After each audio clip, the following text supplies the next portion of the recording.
She threatened to put me on the streets. So I put her out first. They say hell hath no fury like a woman scorned. But they've never met an old woman with a deed, a plan, and nothing left to lose. I'm 72 years old, but don't let the grey hair fool you. I've lived. I've learned. And when the people you gave life to threaten your life, it changes something in you. Let me take you back.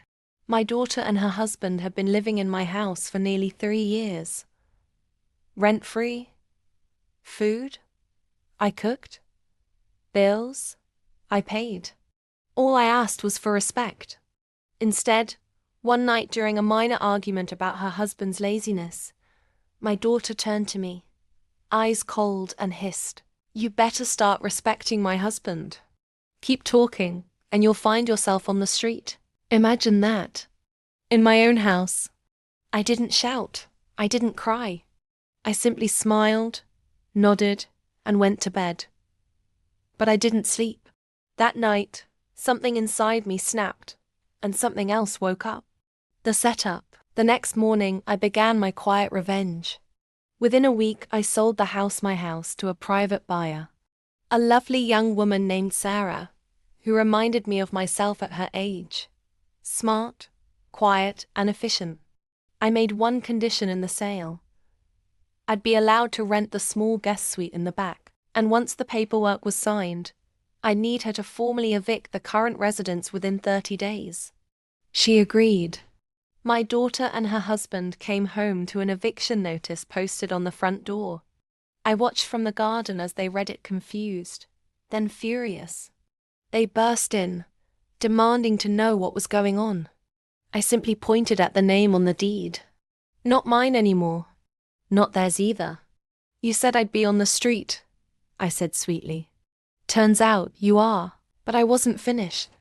A week after they moved out, I invited Sarah, the new owner, for tea. We sat in the garden, laughing like old friends. Then she handed me the keys to her car. "Are you sure?" I asked. "It's yours," she smiled. "Just like we agreed. And the job offer stands too.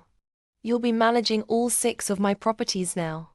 I don't trust anyone else." See, what my daughter didn't know was that during those sleepless nights, I wasn't just angry, I was researching. Turns out, I still had a few business connections from my younger days. I found a buyer who wasn't just rich, she was also a real estate investor looking for a business partner with experience, honesty, and grit. Me. Now I co-manage a small but growing portfolio of homes. And guess who applied to rent one of our units last month? Yup, them. I declined their application. Politely, of course. Credit score too low. Job history too unstable. Personality? Let's just say, not a good fit. Like stories with savage twists and cold revenge? Then hit subscribe and turn on notifications, because I've got more tailies that'll make your jaw drop and your heart race. You've never seen karma like this before. Subscribe now. Justice is just getting started.